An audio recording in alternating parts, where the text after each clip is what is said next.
as males, what we do is we lean on our physicality. When you become a man, you lean in on your mentality. Yeah, yeah. Right? And your spirituality. Your spirituality, right? Yeah. But if you stay stuck in maleness, then you always lean to the default, which is the physicality. Yeah, yeah. So when we get hurt, get angry, we immediately go to physicality. Yeah, yeah. That's why a fight will jump off. Yeah, absolutely. Were there ever moments in your life where you felt like you were leaning more on the side of maleness than of manhood? Yeah, that's an interesting distinction. I like that. It's the first time I've heard you explain the distinction. So that for me, it sounds like maleness relates totally to ego construction. Totally. Right. So it's for me the realization that Will Smith is a character that I designed based on my childhood trials and tribulations and wounds and traumas. And my maleness was about being number one. Yes. At all costs, had to win. Yes. Even if there are dead bodies lying around. Listen, scorched earth. Scorched earth. You know, and I absolutely refused to accept anything but 100% from myself at all times. My maleness was designed around utter and total commitment and discipline and success. Horse blinders. That flag goes at the top of that hill, period. Period. Or I'm dead. And that idea was from my father. I would say all of my, you know, kids process things different ways. All of my maleness was designed around pleasing. Like I had a deep central desire to be adored. And that really is about us. Yes, exactly. That's not our ego. Yes, that's all ego. I deeply wanted to be adored. Yes. And the opposing idea around wanting to be adored is it was unbearable for me if somebody was upset with me. Unbearable. So it creates this massive need and craving for the approval of others. And I'm willing to perform and to dance and to do anything that I have to do to be approved of. You better say it. Right? So that in my misconstructed maleness, if I win, then you should approve of me. Yes. It should be fine. Look, I won. I won. Here's the trophy. Yes, I got the trophy. I got the trophy. So probably 10 years ago were the first signs of my maleness starting to crumble when winning wasn't getting me the adoration and approval that I thought I was supposed to get. And it started with my daughter. Willow was really the first person that started making it really clear that there was nothing more important to her than how she felt. Right. So my concern in her mind, she didn't care anything about winning or not winning or whipping her hair or never. She was going to do it till she didn't feel like doing it no more. And then when she didn't feel like doing it, it was her job for me to take care of her feelings. Right. Right? Not beg her to approve of me by win like I win. Yes, exactly. Yes. So 10 years ago is when my facade of maleness really started to crumble before me.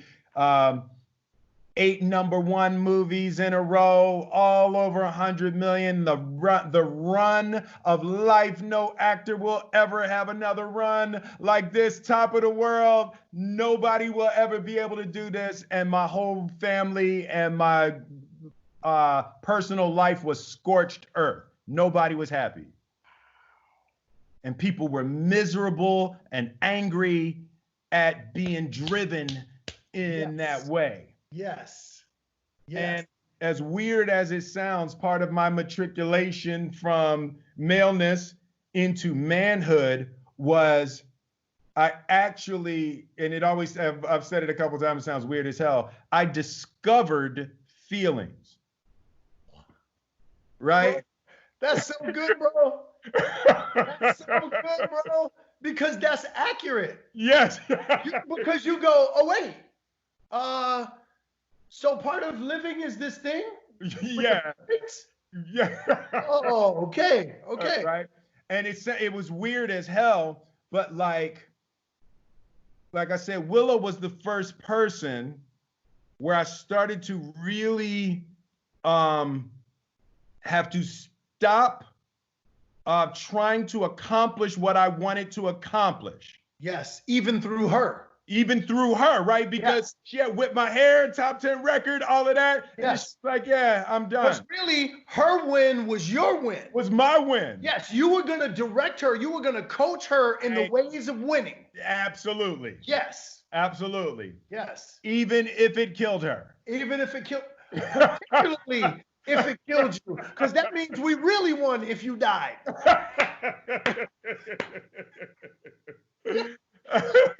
Oh my gosh, bro, this is so good. Here's why this is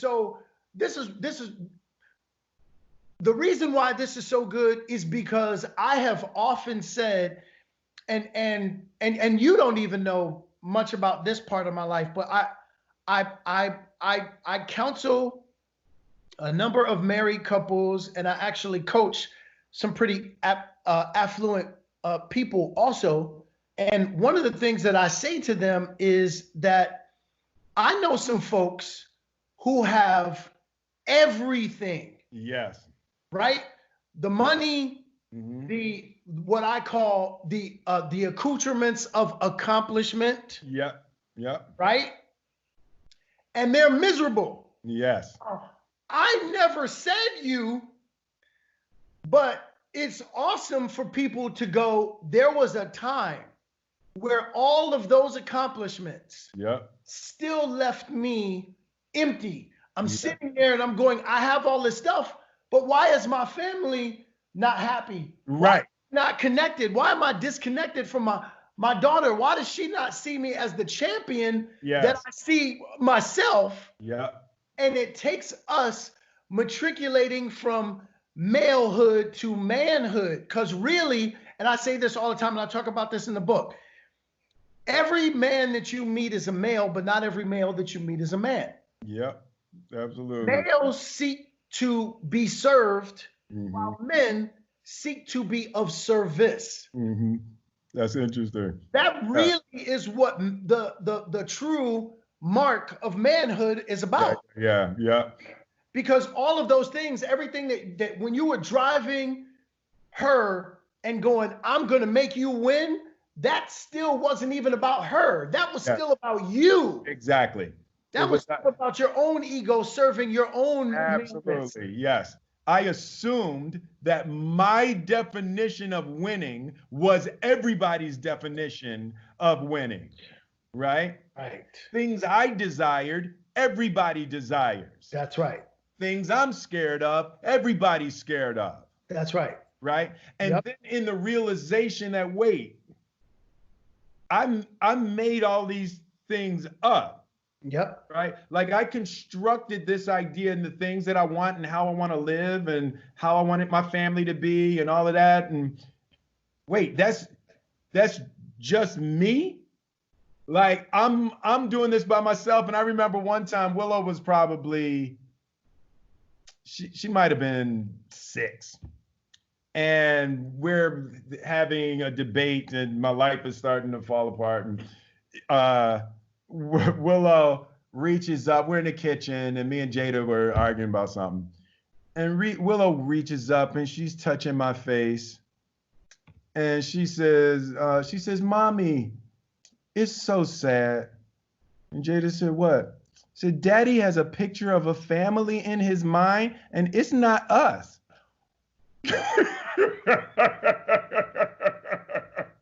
I was like, how old was she? I was like, how old was she? She was like, she made 6 or 7 in there somewhere.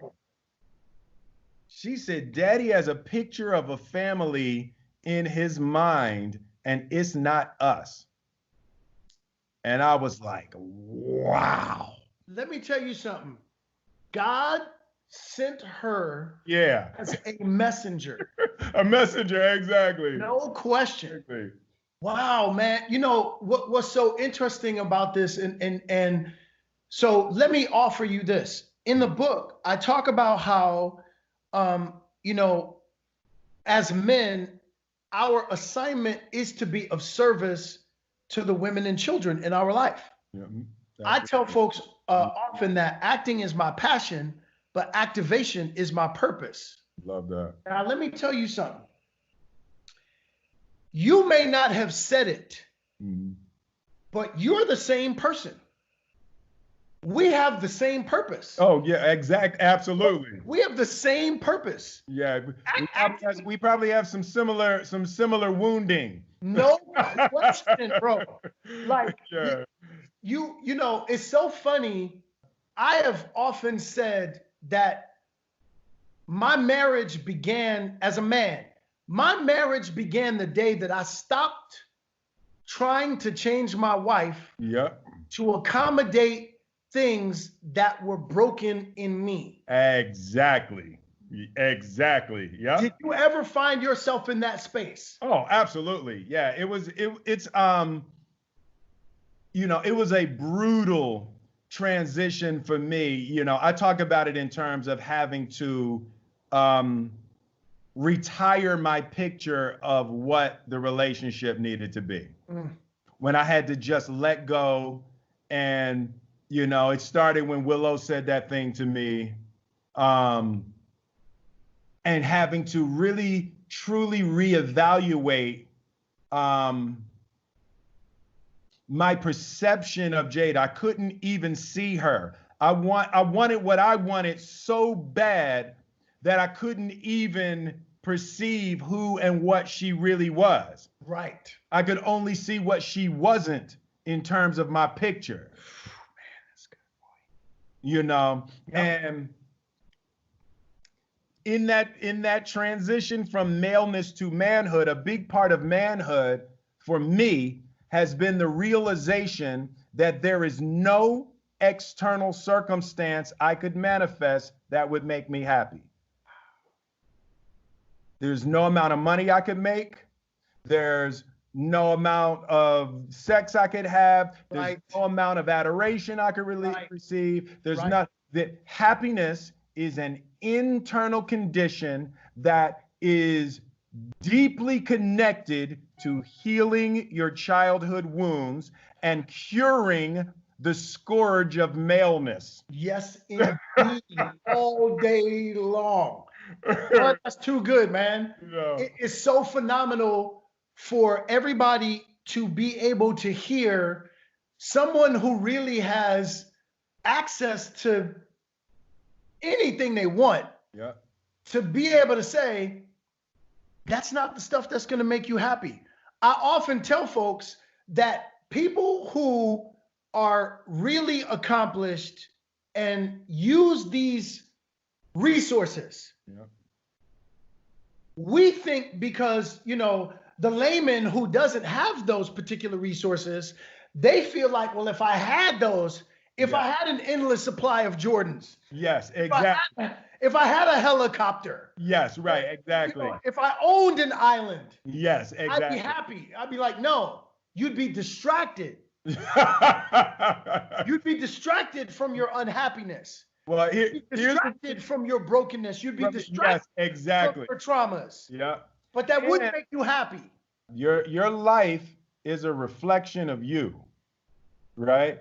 So it's when you look around you, and whether you like it or not, it's a reflection of you. No question. Right? It's like your thoughts, your beliefs, the energies within you are daily cultivating and creating your life. You are making every aspect of your life.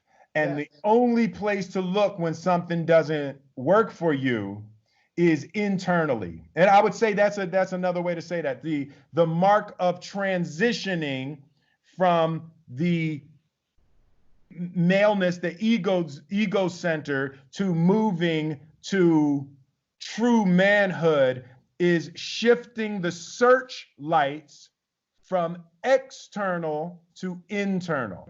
You turn the searchlights inward and you start looking at you for why you don't feel good. You start looking at you for why things aren't going the way that they want. You start looking at you for why you're not experiencing what you want to experience, versus when you're in that ego-centered maleness, the searchlights are outward. Your relationship's not working because your woman's crazy. Your job's not going right because your boss is an asshole. You're not experiencing the things you want to experience because of some external condition. Yes. And then as you transition to manhood, for me, when I transitioned to manhood, all of my focus and attention shifted to inner conditions versus external conditions. No question about it. And that what's so powerful about what you're talking about is that in that space of maleness, because we're constantly looking outward, we're constantly looking for the things that will serve us. Yeah, absolutely. When we matriculate into manhood, we look inward in order for us to be able to serve. Yes, absolutely. You know what I mean? Yeah, you're moving from the need to receive to the joy of giving. Yeah. Bruh, we're done here. We're done. We're done here. Man, look, man, we may need a part 2. So I can't wait to see it, man. Put it up. Let's see how people respond, and then we can do a follow-up.